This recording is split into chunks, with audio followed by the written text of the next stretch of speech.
Hi guys, I'm the British WW2 Man, and today I've got another cool video for you. So I went to an antiques fair or flea market today, and I went and picked up these things. So I didn't pick this up, I just got them to compare with something that I bought. So first off, I went into this stall and I found these two pieces. So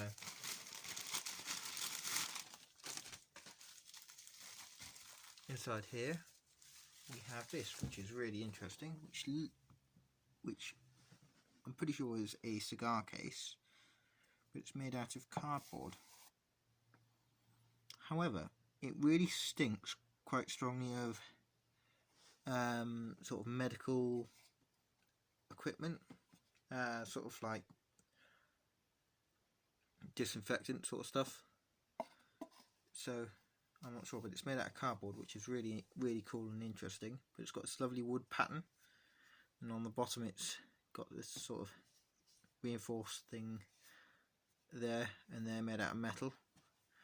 And I think this possibly could be World War II or First World War, just because of rationing they might have made it like this rather than out of leather, because leather was needed for boots or whatever. So that was £3. They also had this. You might be able to see, that is the thing. We fixed it now because that end part had broken off, had been ripped off, so we've just glued that back in place. And then there's the other end, and then so the really interesting thing is the contents. So inside here is full of original medal ribbons. So this must have been someone's collection, or something similar to that. So here's one, for example. It says India Medal 1895 ? Believed a lot earlier decoration. So there's the medal ribbon. Then another one is this, which says China Medal 1857-60. So that would be the for the Opium War. And I'm not sure what this one would have been for. I think it's probably the sort of the sort of revolution, or many sort of uprisings that was done in India back then. I'm not sure about that, but this I'm pretty sure will be the Opium War Medal. This is the Turkish Medal for the Crimean War.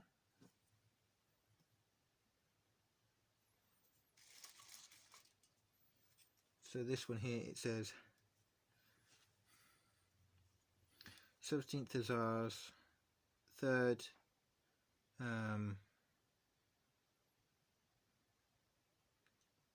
Dragoons, I think, 11th Hussars, 4th Hussars. Then it goes on to the next bit. It says 8th Hussars, something, charge of the Light Brigade. So again, something from the Crimean War. So yeah, two pieces of cloth from a medal ribbon.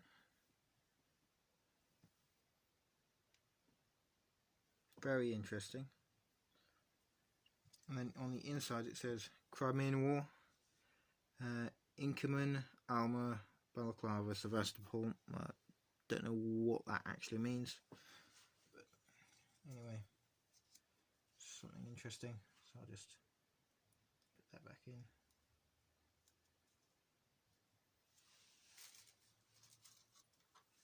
So the next one is again China Medal 1842. Again, I'm no expert on that period. And this is probably one of my favourite ones. It says Iron Cross Prussian ribbon, and it says 1918 on the bottom, and it's part of an old envelope which has got some writing on it. I can't make out. I think it says Swindon there, which is interesting. And something street, and then Fries maybe, and it says postage revenue stamps. Yeah, so George VI postage stamps. But the medal ribbon is the interesting one. The main thing. So here it is, an original First World War Prussian medal ribbon, and it looks almost as if it's been on the tunic, sort of folded around like that. It's been folded like that for a long time, so that's pretty cool to find that. And that just goes in here, folds up nicely. And then probably my favourite one is this, which is an award document certificate, or something to do with that. So here you go. It's for the it says Record Office, Army Form something 5112. It says Royal Engineers Record Office here. It's got the date, which is 27th of September 1920, Chatham. Sir, I am directed to transmit the accompanying 1915 star, which has been awarded to you in respect of your services with the Royal Engineers. I am to request that you will be so good as to acknowledge the receipt of the decoration on the attached form, which is also to be returned to the above address in the enclosed address envelope, which needs no stamp. Your servant, and then it says Mr. PJ Foxley or something like that down at the bottom, and it's got the guy's signature. It says something records, and it looks like it says Lieutenant Royal Engineers there, so that's pretty cool that it had that in it, because these things usually just get lost or whatever.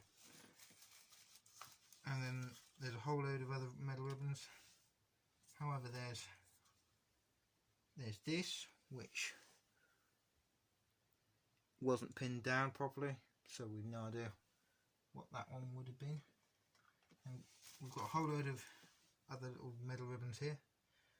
Unfortunately, I'm no medal expert, so I'm going to need to research them. So there's a green one, for example, and there's one of those, and there's a sort of a pale blue one, and there's a sort of a darker blue one, and then this one, which is for sort of miniature medals. So I assume that this looks very similar to the sort of, at least this one does, very similar to the German long service medals that you could wear, like the miniatures of that you could wear on your medal bar rather. So medal ribbon, medal bar for that medal. I'm not sure what it is. And also, if you have a look, those two medals together, and then we've got these two. So that's those. And then there's this medal, which is also very interesting. No idea what it is. So that is basically all of those. I'm very interested in those. I'm going to do some more research into what the unknown medals are.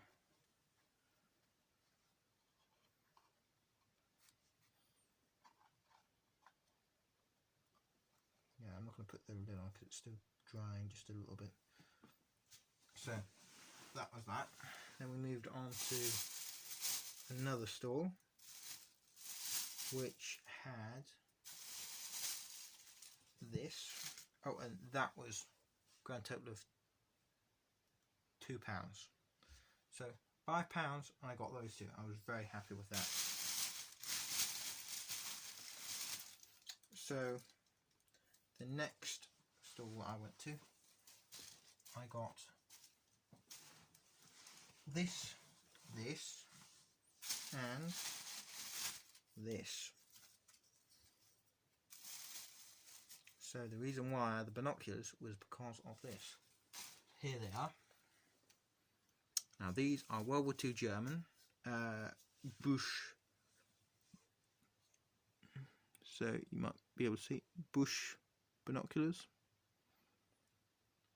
They are the Ultralux, and they are 6x24 magnification, and the serial number is 250-780. So yeah, pretty cool. They come with the original strap, which is very nice. I'm going to need to restore it because it's starting to sort of break right about there. They've obviously been used a lot. You can see it's all worn away here and here, and also on the handle, sort of hand parts, and around there. However, unlike these ones, they've actually got their eyepieces, which is really cool. And I actually paid less for these than I did for these. These are also the Solux rather than the Ultralux, and I paid £5 for these. I paid £3 for these, so you can still get bargains out there. So yeah, this is quite cool. Yeah, the Bush company produced binoculars, and they were available for. They also produced them as Dienst glasses for the Wehrmacht, and they also had contracts with the Waffen-SS, which I believe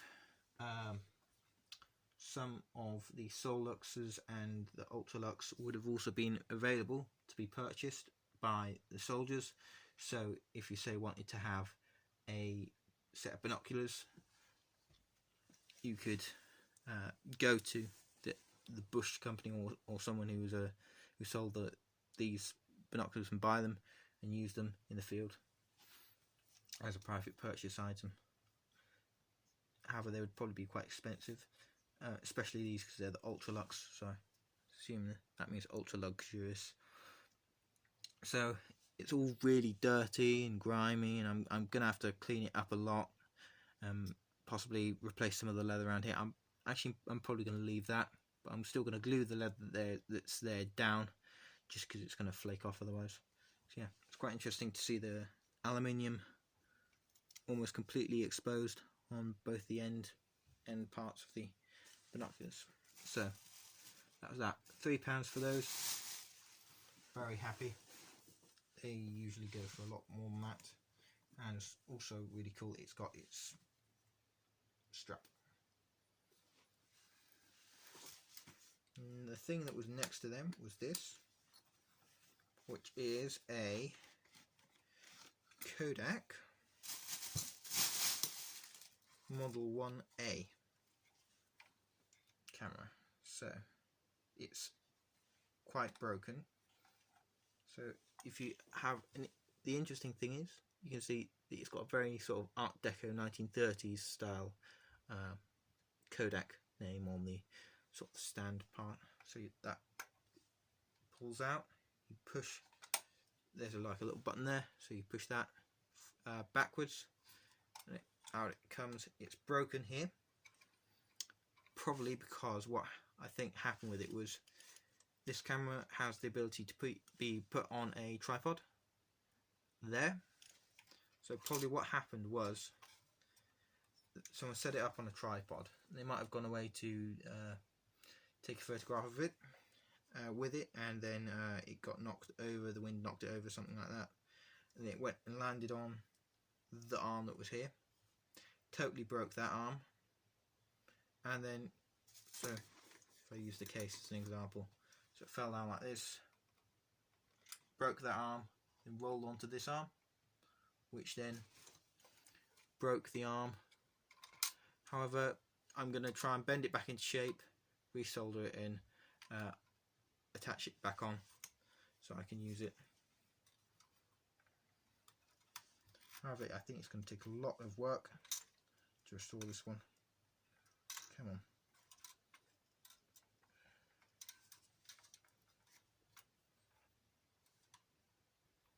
Doesn't want to come out.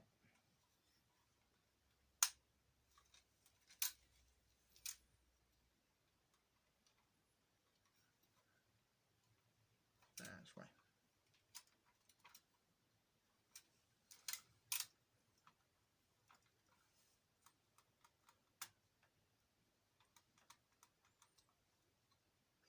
Not going to force it actually. No, I'm not going to force that. But yeah, it does come out. It did come out. It's still got its original viewfinder there. However, it is missing the pencil, because there should be like a little pencil that goes in between those two parts there. And the whole reason for that was because it was the A, I think, stood for orthographic, because it used Kodak orthographic film, which was basically at the back here. You see, there's that little window. So that would normally be like that, but you could open it up like that, and then you'd get the little pencil and you'll be able to write on the actual film. So you'd have taken a photograph and then you'll write next to the tree or whatever, Jim next to the tree, and then you'd close it up, wind it round to the next photograph, and then write, then take the photograph, pull this down, write what it was after that. So that is pretty cool. It should come apart, however this one doesn't. So I've got it in the open position at the moment, and I just can't get it open. That's gone on to the closed, but yeah, that's the open position. That's the closed position. Moves a bit too. Yeah, it moves a bit too freely, so I'm probably going to take it to a specialist actually, just to get it looked at, see if it what it needs doing. Yeah, another shame about it is it's got a bit of damage there. However, I only paid £5 for it, and it also came with this lovely case. And that's basically going to go with my Kodak collection, because that's basically one of the first cameras they produced. I think they produced it. No, it wasn't. It wasn't one of the first ones. Ignore me. But yeah, it's just a very interesting piece. I've got the Model 2 as well, which is a slight modification of this, which is slightly better. So I'll put this back in here. So yeah, very rusty metal part here. It still retains a little bit of the chrome, as you might be able to see there, shining. So yeah, I'm going to try and clean that off. So I love the sort of the ring pull. So you push the ring down, pull the ring down rather, and release. It's missing the strap. However, the strap I can easily make a new one. Yeah, and the good thing about it is all of the strap loops are still intact, because if they wouldn't, then yeah, basically would be fucked. So that's that. So I also picked up these from the store as well, which are a set of playing cards.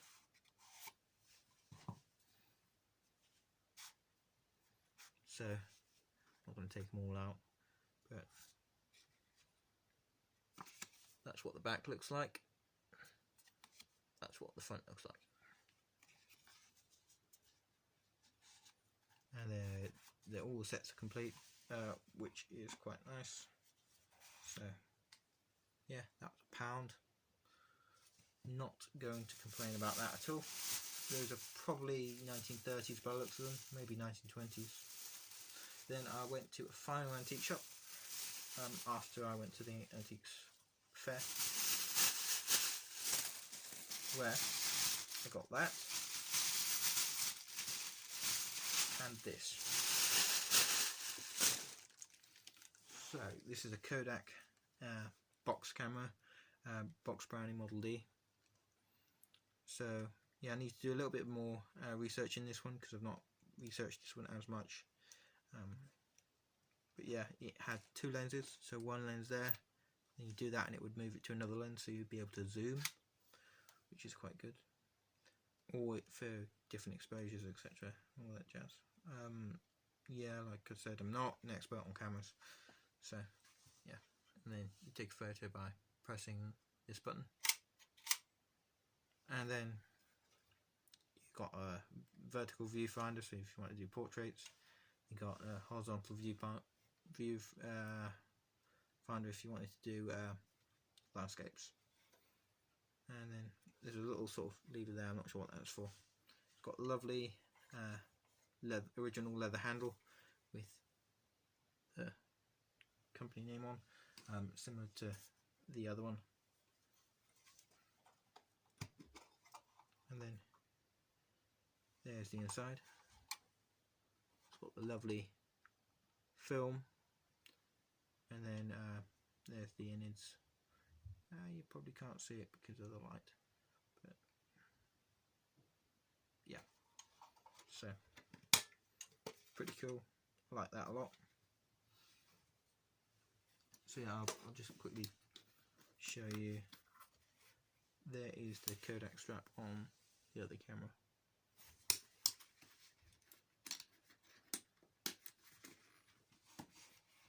And that one was a grand total of £5.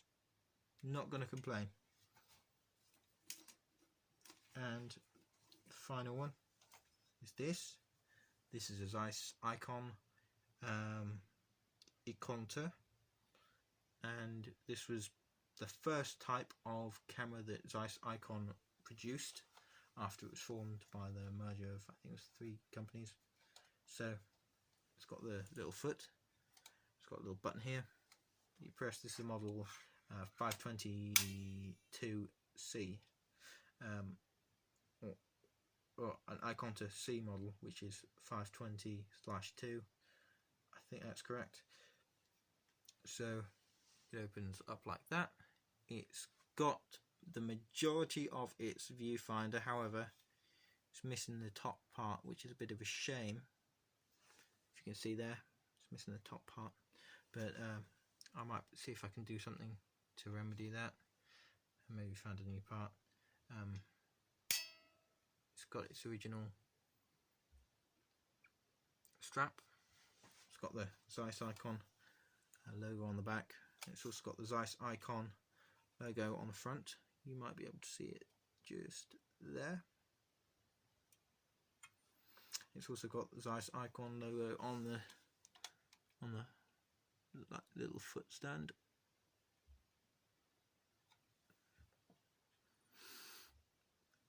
So if we open it up, which is done by, you lift the handle up, you see there's a little button there.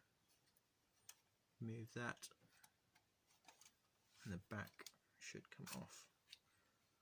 So it's got one reel on it, and then it goes down here. It's got the film details there. It's also got it in Imperial as well, so it could be exported to Britain and America.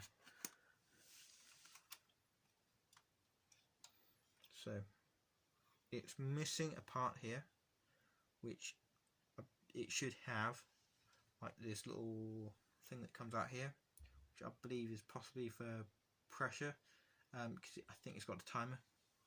So you see that little red one?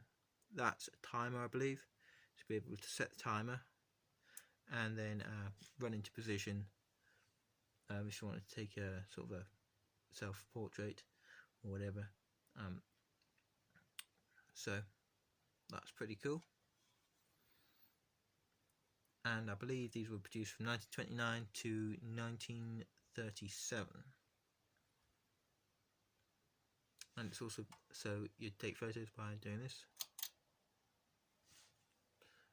And it also, as well as having that, it's got another way to take photos, which was revolutionary at the time. That way. This would have glass in it, however it's missing the glass. I could try and find some glass to put in there, however it's probably going to be quite difficult. I believe you could also, with this, you could still rotate it up, so the first viewfinder, if you were sort of a FUD and you wanted to not have to you know, pull it up to your face and you prefer to look down, you can still look down through the viewfinder like that if you found that easier. So yeah, pretty happy with it. A little bit damage to the strap, which is going to need to be fixed, I think. However, the strap doesn't have the name on, but it's still pretty cool. So yeah, that was £10. And the reason why was because it was missing this. It's missing like the sort of the little pump thing, because I believe that was to build up pressure, or it might be to help with taking self-portraits, so you could attach like a wire to it, and then it could be have your hand behind your back or whatever, take a photograph if you needed to. So yeah, it's got a Telmar lens, this one, and Dominar Anastigmat 1.5 and f and 10.5 centimeter lens. So yeah, quite happy with that. Sorry, it's sort of started to ramble a bit, so I think that is good enough to be the end of the video. So you put it away by doing this. So you push these down and it folds in on itself like this. However, this one needs a little bit of help, just because if I try and put it away like my similar camera to this, my Netta, I would break it if I did it the same way as this. So you just got to sort of ease the lens back in. So that's that. Very happy with that. So yeah, £10, £15 for both of them. Not going to complain. So those are my new finds. So yeah, I didn't spend very much, and I am very happy with what I got. So yeah, if you know anything about any of these and you want to, just drop it down in the comments below.